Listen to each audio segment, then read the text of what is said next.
Sumainyo ang Panginoon. At sumayo rin. Ang mabuting balita ng Panginoon ayon kay San Mateo. Papuri sa iyo, Panginoon. Noong panahong iyon, nang dumating si Jesus sa lupain ng Cesarea ng Filipos, tinanong niya ang kaniyang mga alagad, sino raw ang anak ng tao? Ayon sa mga tao. At sumagot sila, ang sabi po ng ilan ay si Juan Bautista kayo. Sabi naman ng iba, si Elias kayo. At may nagsasabi pang si Jeremias kayo o isa sa mga propeta. Kayo naman, ano ang sabi ninyo?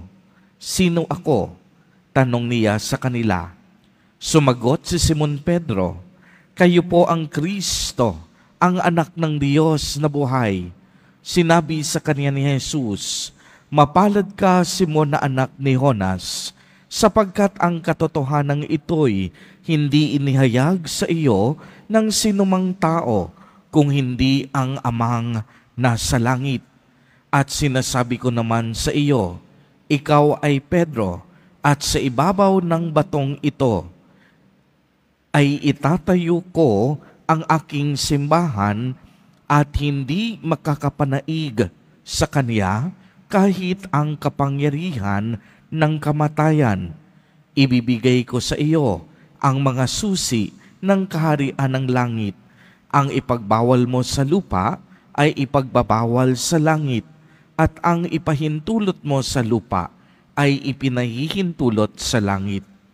At mahigpit niyang tinagubilinan ang kaniyang mga alagad na huwag sasabihin na siya ang Kristo.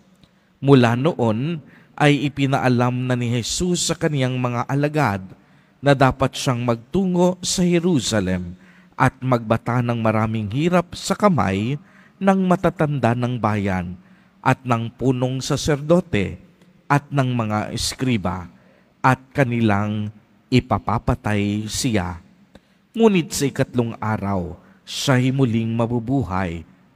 Niyaya niya si Pedro sa isang tabi at pinagsabihan ng ganito, Panginoon, huwag namang itulot ng Diyos. Hindi po dapat mangyari ito sa inyo. Ngunit hinarap siya ni Jesus at sinabihan, lumayo ka, Satanas, hadlang ka sa aking landas. Ang iniisip mo ay hindi sa Diyos, kung hindi sa tao. Ang mabuting balita ng Panginoon. Pinupuri ka namin, Panginoong Hesukristo. Magsipo muna ang lahat. Magandang umaga po sa inyong lahat, mga kapatid kay Kristo. Sa lahat po ng ating mga taga-subaybay sa iba't ibang online platforms at sa lahat ng ating mga kadiboto sa iba't ibang panig ng Pilipinas at maging sa buong mundo kung saan tayo ay naaabot ngayon ng ating live streaming. Mapayapang umaga din po sa inyong lahat. Purihin at dakilain natin ang ating Panginoon, ang mahal na poong Jesus Nazareno. Napakaganda po ng ating ebanghelyo sa araw na ito. Narinig po natin na tinanong ni Jesus Nazareno ang kaniyang mga alagad kung sino at ano ang pagkakakilala ng mga tao sa kanya.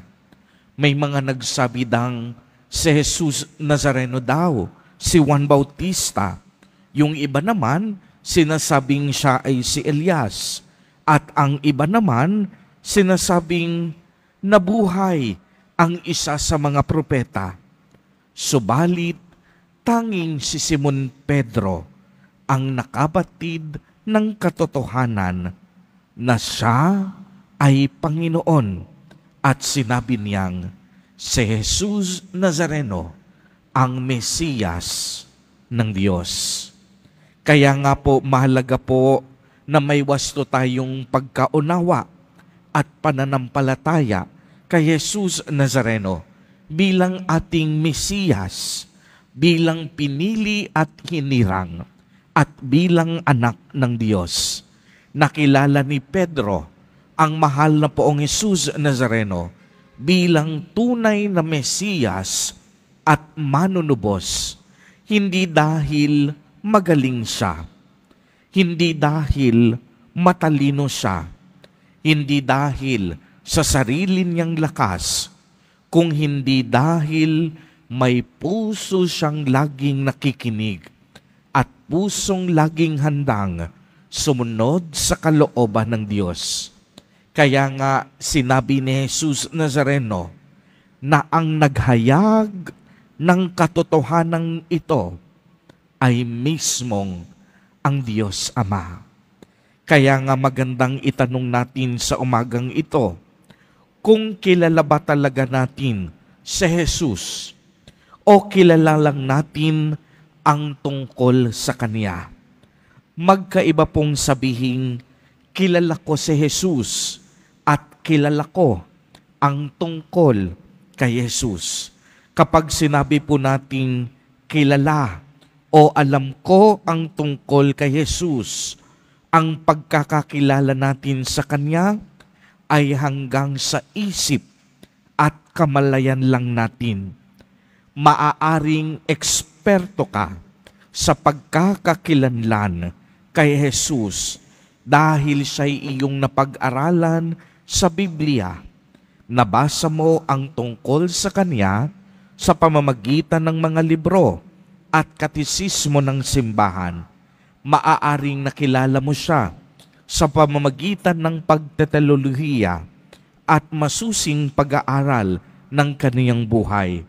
Ngunit sa bandang huli ay kilala mo lamang ang tungkol kay Jesus at ito ay nananatili sa isip mo lamang. Iba naman po ang sabihing, kilala ko si Jesus bilang aking Panginoon, tagapagligtas, manunubos at kaibigan. Dito, ang ibig sabihin ng pagkakakilanlan mo kay Jesus ay dahil sa iyong karanasan at pakikipag-ugnayan sa Kanya. Nakilala mo si Jesus Nazareno sa pamamagitan ng iyong kaisipan at nararamdaman.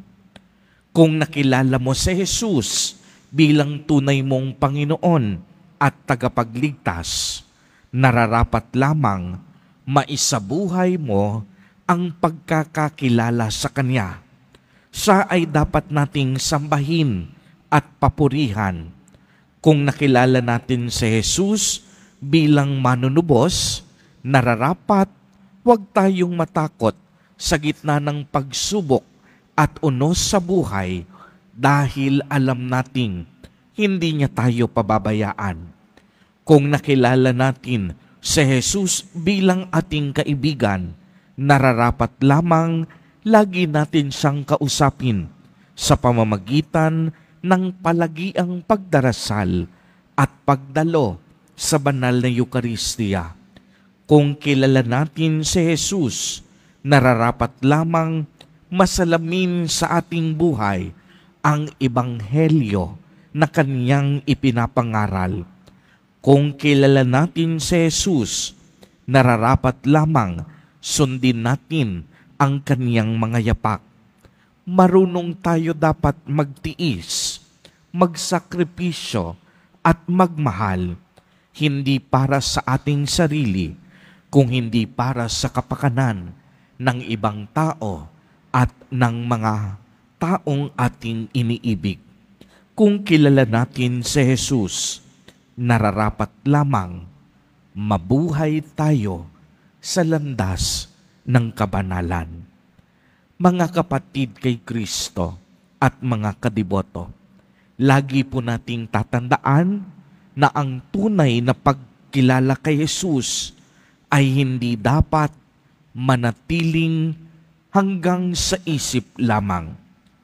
Dapat dumaloy ito sa ating puso at tumagos sa ating mga kamay.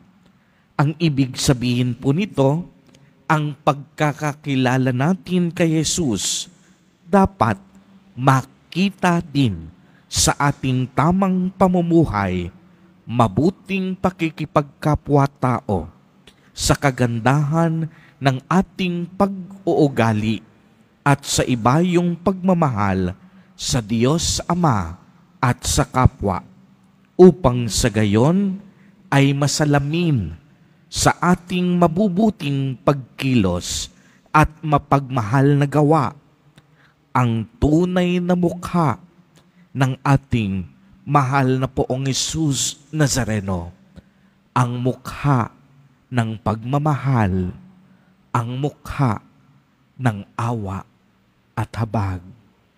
Amen. Purihin at dakilain natin ang ating Panginoon, ang mahal na Poong Jesus Nazareno.